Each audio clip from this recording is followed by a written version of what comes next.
Right, ladies and gentlemen, welcome to your favorite chess journal YouTube channel, and we are here today to continue learning the Pirc defense. In our previous video about Pirc defense opening repertoire, we learned the classical variation where we talked about the two major or two most popular lines. Here today we're gonna look into another interesting variation in the Pirc defense, which is called the Austrian Attack, and we are also look into the lines in the Austrian Attack, the sidelines, and uh, maybe 15 to maximum 20 moves deep. So without further ado, let's dive in. Pirc defense starts when they play e4, we play d6, d4, or it could also happen from move number 1, d4, we play d6, then they play e4. So here we play knight f6 and they play knight c3, defending this pawn, and we are into Pirc defense general, and we try to shadow out Oscar bishop, and when they play f4, that's when we have the Austrian attack. Here we have to remember that Austrian attack is an aggressive setup for white. The purpose of this move is to smash our king side one day. So we need to know at least some lines and get to know of the ideas and memorize the patterns so that we have a very good game against their Austrian attack setup. So once they play f4, we have got three popular responses. First is to shadow Oscar bishop. Second is to play d5 by ourselves. Third is the more positional approach to play c6. Let's look at them one by one. First, let's take a look in the bishop g7 line. So we play bishop g7. Here they play knight to f3. This knight comes here. And again, we have got four popular responses. First is to castle. The second is to play c5, striking in the center. Third and fourth are the positional approach where we play either knight c6 or c6.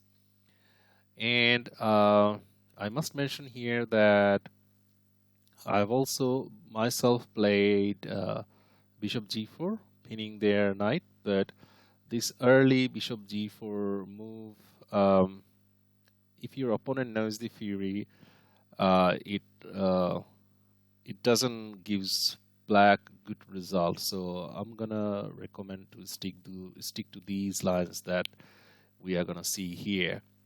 Okay, let's first take a look. We're on move number 5. Let's first take a look on the castle move.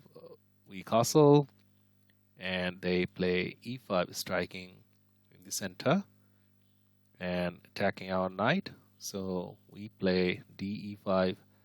Here we have got three responses again. They can take knight takes, this pawn takes, or this pawn takes. So we gotta look into three of the lines.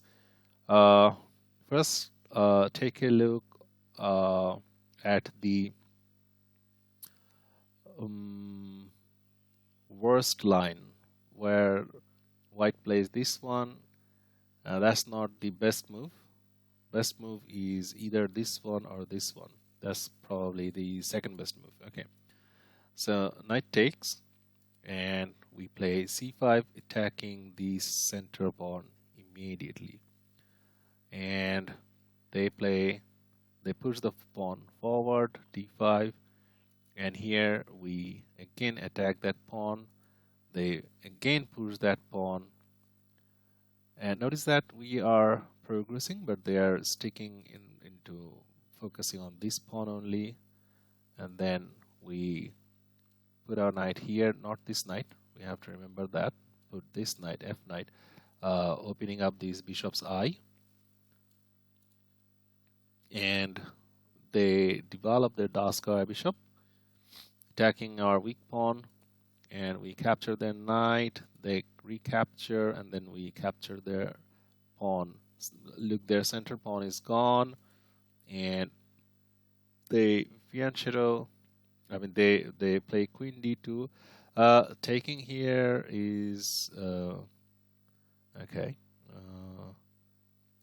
Taking here is not a good idea because we're gonna damage their pawn structure like this, and we have got this diagonal open, and this knight probably wants to come here, and we have bishops to go there. So queen d2 was best, and here we try to exchange queens. Queens are gone. They attack our rook, and rook comes to e8 square, and they castle long. We try to get rid of their dark square bishop, and that's as far as I'm gonna go. So that's move number 15. Now let's go back to move number 6. Okay, and where we took, and now we have taken. We have looked into this one where they take, and where there we found that black was actually doing better. Now let's take a look on the best moves here. So, or here, both are actually good for white. So they, okay, no, hang on a second. They take this one, fe5, and we place our knight here. In this case, dive in the middle, not coming in here, not coming back here, because they have this one that ruins our pawn structure as well. So we dive in there, the center. So they attack our knight. We get rid of their knight, and they have these pawn chain, pawn formation, and we play c5, attacking that formation. They castle. We put more pressure here, and they dive in with knight to g5. The threat is obviously this one, because this cannot be happening because this rook has eye on this pawn. How do we stop that? By simply playing e6, and here they put a defender on this pawn, but we take anyway. They recapture with the pawn cd4, and now we go here, attack this knight. Here the queen and bishop both are attacking that knight, so they got to do something. So they play queen d2, and we taking is actually or exchanging pieces is actually good when you are cramped, and we try to get rid of the queen. Queens come off, pressure here, and that's as far as I'm gonna go. Here the position is roughly equal. Let's go back here. So after d takes e5, the other one is d takes e5, and we take the queen. Queens are off. Now we put our knight here in the center. They chase our knight. Knight comes here. Threat is to jump here and win the rook. So they play knight to e3, defending this square. And now we centralize our rook in the open line. They play a3, chasing our knight. Knight jumps in, captures, and then they chase our rook. Rook comes where? All the way back. Knight jumps in, attacking this one and this one. So we're gonna defend both of them by playing rook d7. They play rook d1, and we defend this one, this pawn, by playing bishop f8, and they develop their dark square bishop.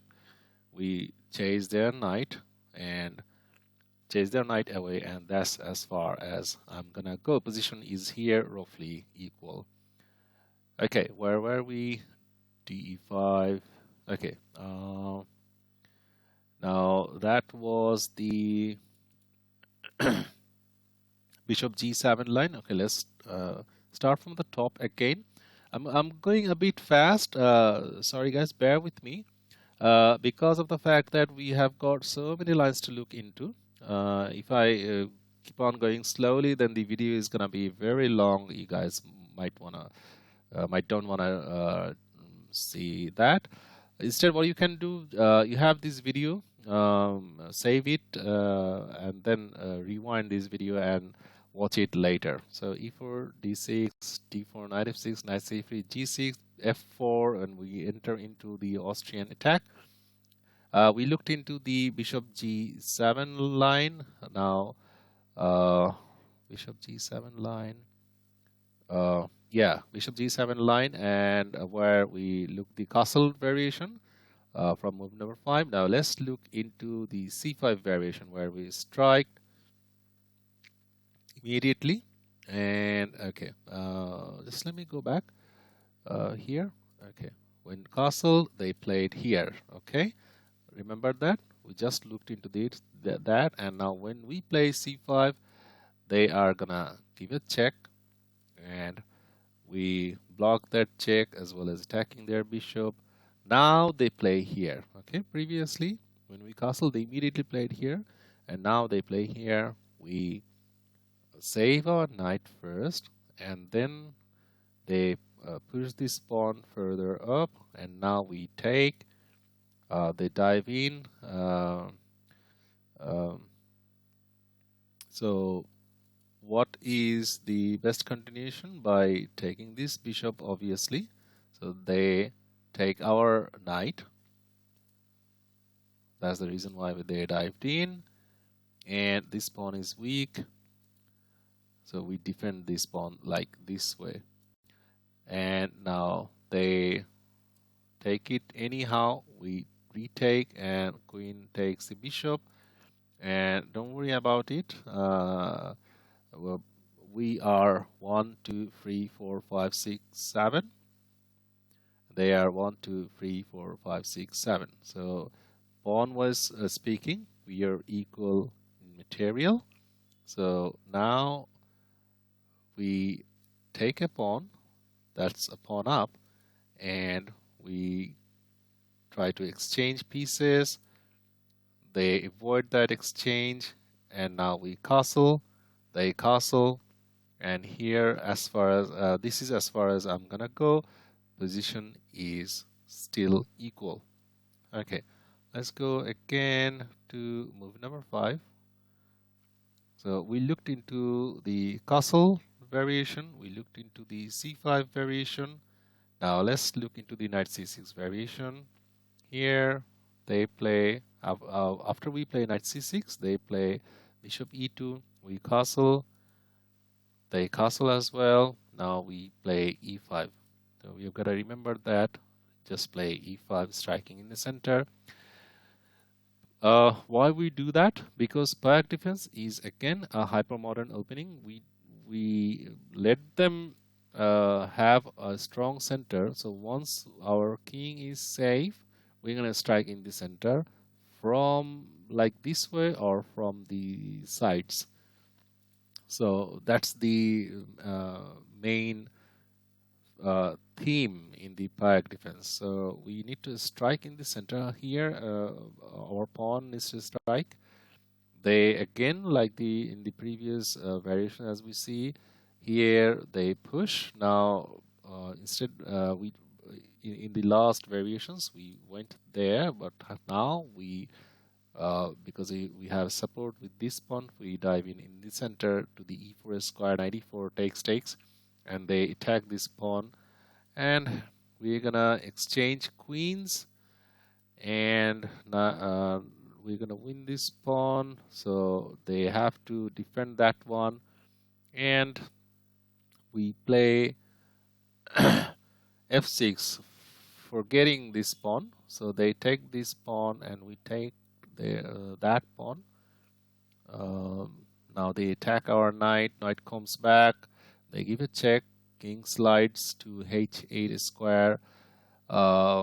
This knight wants to come here, and we first attack that one. Knight comes, and that knight is very strong. We get rid of that knight, and we attack that bishop. Bishop goes all the way back to h3 square, and now they recapture, we develop our knight to the center. That's as far as I'm gonna go, because here this is a tactic why we played here, because they cannot take. If they take, then we take. That comes with a check, and then when later we're gonna win that bishop. All right, so let's go back and knight f3. Yes, after knight f3. Are you guys with me? I'm sure you guys are. So we looked into the castle line, c5 line, knight c6 line, and now let's take a look into the c6 line. c6. All right, after c6, they're gonna play bishop d3. Now we pin this knight. Okay, so we do not go there first. We have to play this one first and then go there first. This is the best way of playing. And I have tried this one with good results, I must say. Once the bishop is chased, we do not retreat. We just simply get rid of their knight. Queen takes our bishop, and this queen, remember that it comes here, pressure here and here. So this pawn is a gunner at the moment, but remember that not to take this pawn. Okay, just remember, do not take this pawn. If you take this pawn, then your queen is a gunner, because of after this one, where is your queen going? Your queen is probably gonna go there, and they're gonna have a very good play, because if you take this pawn, for example, we have to play here, and then say they take, we take, and say for example they play something like this one. Now you take this pawn and they play this one, and your queen is lost actually.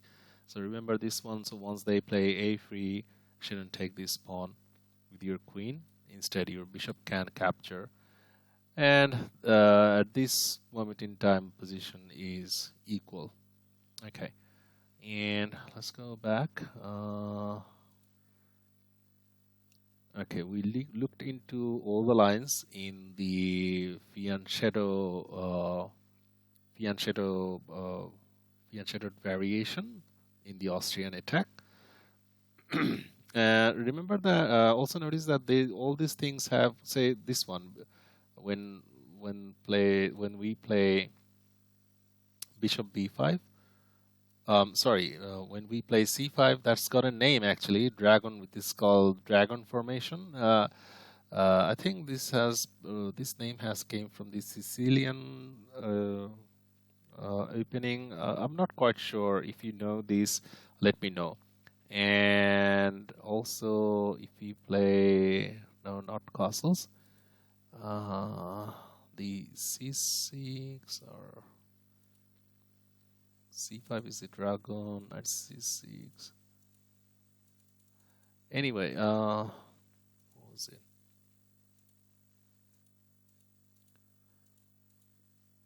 I was gonna show you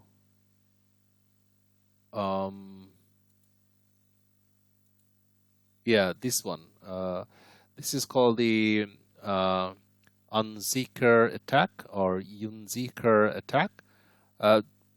Don't worry about the name, just you have to memorize this Austrian Attack and all the lines. Okay, enough of rubbish talk. Let's go back, all the way back. Now, let's start from the top. E4, D6, D4, knight f6, knight c3, G6, F4.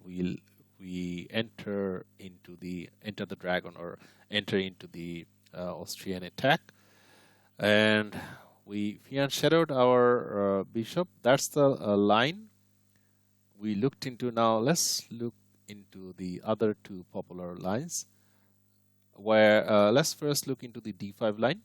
D5, when you play d5 against this Austrian Attack setup, your main aim is to equalize as early as possible. So they do not want to exchange, so they push and your knight is attacked, your knight goes here. You have to remember that in this early d5 push, when your knight is chased away, knight goes here. Now let's try to equalize. So they play here, attacking this pawn, weak pawn. We defend that.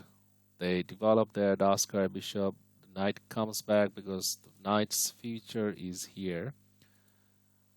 Now they castle long. We play h5. We have got control in both sides of the board, as you will see. And also we are actually in move number 8.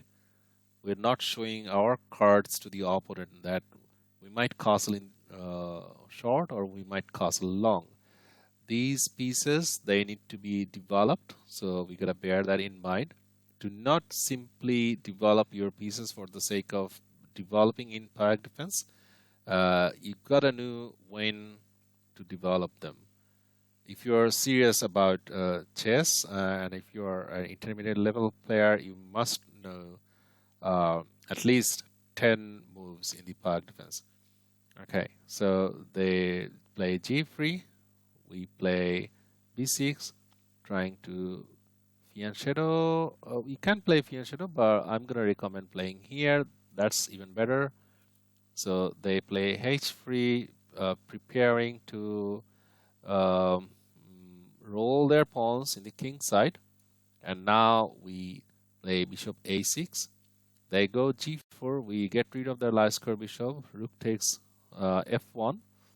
And now we play c6. We are solid in the queen side. And this capture is not good for them. So they are waiting. That's a waiting move, I must say. Queen d7. And they develop their knight g to e2. And we develop this knight here.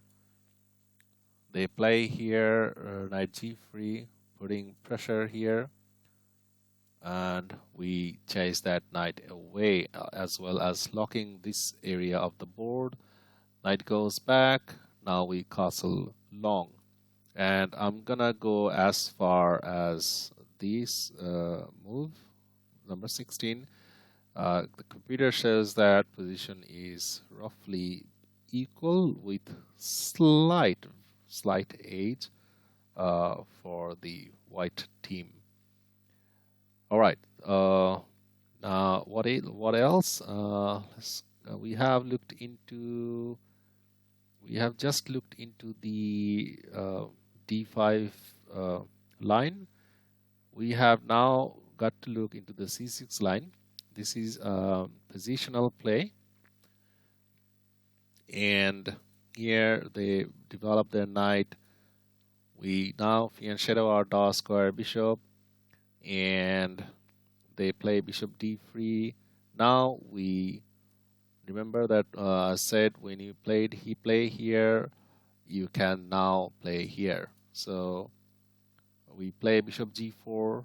They chase our bishop. We take. They take with the queen, and now here this diagonal is open for our queen. Where does this queen go? Remember this, the queen comes here. Sometimes queen in some variations or some positions come here, but these two squares are actually they belong to our queen. Here we are putting pressure in these two. If the bishop moves, this pawn is a gunner. So they push e5. Remember that we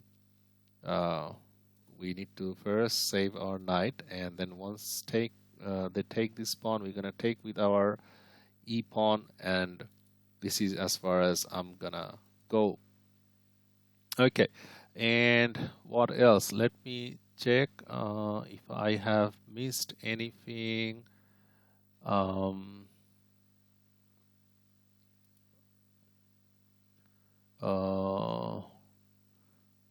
Okay, this one again. When they play f4, we play c6 and knight f3, bishop g7. Yeah, now that's pretty much all about it, about the Austrian attack. I hope you are enjoying playing the Pirc defense. Do let me know. What do you think about these repertoire series? And we have finished looking into two variation up until today. We still have got to see 6 or 7 more variation in the Pirc defense. And again, not try to memorize all these moves. Just yes, you can memorize, say, for example, 10 to 15 moves. If you can, please go ahead to do that. But it's the ideas and the patterns that you must get acquainted with and have a good game. I hope you good luck in your chess. If you are new to this channel, please subscribe, and your subscription is the only motivation for the videos that I'm preparing for you. All right, so till the next time, take care of yourself. Bye-bye.